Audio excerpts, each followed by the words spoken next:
গণঅভ্যুত্থানে ক্ষমতাচ্যুত স্বৈরাচার শেখ হাসিনা সহ শেখ পরিবারের ১০ জন সদস্যের জাতীয় পরিচয়পত্র এনআইডি লক করেছেন নির্বাচন কমিশনের ইসি জাতীয় পরিচয় নিবন্ধন অনুবিভাগ। আজ সোমবার নির্বাচন কমিশন বিষয়টি জানিয়েছে।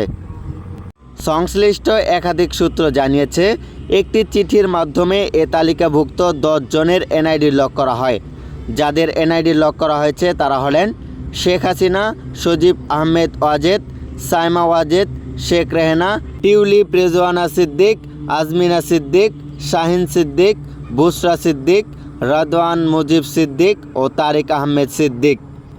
গত বছরে ৫ই আগস্ট ছাত্র জনতার আন্দোলনের মুখে শেখ হাসিনা ভারতে পালিয়ে যান এবং এখনও সেখানেই অবস্থান করছেন। ভারত বাংলাদেশের মধ্যে বন্দির প্রত্যাপন চুক্তি থাকায় শেখ হাসিনাকে দেশে ফিরিয়ে আনতে বাংলাদেশ সরকার আনুষ্ঠানিকভাবে ভারতের কাছে আবেদনও জানিয়েছে। Moniruzzaman, SM media 24 hours.